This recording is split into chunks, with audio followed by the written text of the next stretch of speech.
ეს არის პოლიტიკურად მოტივირებული.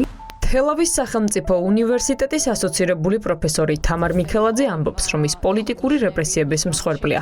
19 წლიანი სტაჟის მქონე ლექტორმა სრულიად მოულოდნელად გაიგო, რომ მის მიმართულებაზე აკადემიური კონკურსი აღარ ცხადდება, რაც იმას ნიშნავს, რომ მრავალწლიანი გამოცდილების მქონე პროფესორის სამსახურის გარეშე დატოვეს. თამარ მიქელაძე ამბობს, რომ ეს პოლიტიკური შურისძიება და ის მისია აქტიურობისა და ევროპული მომავლის დაცვისთვის ისჯება. ეს არის პოლიტიკურად მოტივირებული. ჩართული ვიყავი საპროტესტო აქციებში. ხელს ვაწერდით პეტიციებს, რომელიც მიმართული იყო ევროპის მხარდასაჭერად, ევროპული პოლიტიკის მხარდასაჭერად და ქართული ოცნების პოლიტიკის წინააღმდეგ. ფაქტის წინაშე დამაყენეს და ნამდვილად ეს იყო სადამსჯელო ხასიათის უნივერსიტეტი, სადაც წახალისებულია ნეპოტიზმი, ქართული ოცნების რეპრესიულ პოლიტიკას ატარებს. მაშინ რექტორმა გამოაცხადა აკადემიური კონკურსი და მიიღო 2 ასოცირებული პროფესორი. დღეს ამავე მიზეზით მე არ მიცხადებს კონკურსს. მაშინ მან ამ თანამდებობაზე მიიღო ასევე მისი მეუღლე და დღეს ჩემი საათები, რომელიც წესით მე მეკუთვნოდა და წლებია მე ვკითხულობ ამ საათებს, ფაქტიურად გამოვა, რომ გადავა მისი, ასე ვთქვათ, მისი მეუღლე წაიკითხავს ამ საათებს. ეს არ არის პირველი შემთხვევა, როდესაც თელავის სახელმწიფო უნივერსიტეტის ხელმძღვანელობას რეპრესიებში სდებენ ბრალს. პროფესორ მასწავლებლები ერთი წლის წინაც ამბობდნენ, რომ აქციებზე დგომის გამო ხელშეკრულება ვადაზე ადრე შეუწყვიტეს და რეორგანიზაციის მიზეზით სამსახურიდან გაუშვეს. მათ შორის გაათავისუფლეს გიორგი გოცირიძეც, ვინც ამ უნივერსიტეტს წლების განმავლობაში ხელმძღვანელობდა.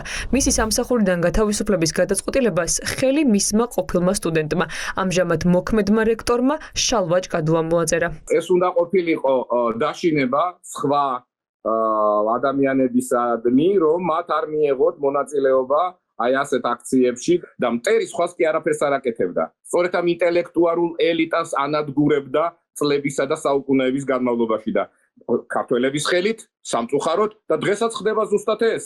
შალვა იყო ჩემი სტუდენტი ბაკალავრიატის დონეზე, მაგისტრატურის დონეზე, დოქტორანტურის დონეზე. მე ვიყავი მისი სამეცნიერო ხელმძღვანელი და ესე იგი ადამიანი რამ მდგომარეობამდე მიყავს სისტემას, რომ ამას აკეთებინებს, ხო?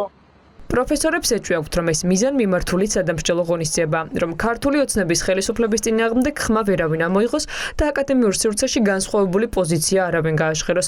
პროფესორებმა სარჩელით უკვე მიმართეს სასამართლოსაც. ეს იყო აშკარა მიზანმიმართული დისკრიმინაცია. ჩვენ უკვე ვიცოდით, რომ ამ რეორგანიზაციის შედეგად ჩვენ დავრჩებოდით გარეთ ერთი მარტივი მიზეზის გამო. ჩვენი კოლეგები ჩვენთან საერთოდ აღარ კონტაქტობდნენ. ხო, რექტორმა წაგვშალა სოციალური ქსელიდან, გაგვეუქმა მეგობრობა. ანუ ჩვენ ვიყავით აბსოლუტურად მარგინალიზირებულები და ყველაფერი გასაგები იყო. ნუ რის გამოც ხდებოდა ეს ყველაფერი, იმიტომ რომ ჩვენ რამდენიმე ადამიანმა პერმანენტულად ვაფიქსირებდით ჩვენ განსხვავებულ პოლიტიკურ ხედვას.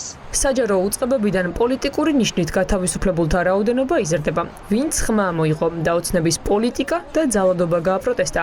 ოცნება ყველას სამსახურიდან უშვებს. 2000-ზე მეტი საჯარო მოსამსახურე არის პოლიტიკური შეხედულების ნიშნით განთავისუფლებული სამსახურებიდან. გაცილებით მეტია იმ ადამიანთა რიცხვი, ვინც ამ პოლიტიკურ რეპრესიებს შეეწირნენ. სამართლებრივი ბრძოლა არის უპირობო და ამ მიმართულებით აუცილებელია, რომ ყველამ ჩვენი რეაგირება ვაჩვენოთ. თელავის სახელმწიფო უნივერსიტეტის რექტორი ბრალდებებს უარყოფს. მეტი დეტალის გასარკვევად კი ოფიციალურ პასუხს ველოდებით.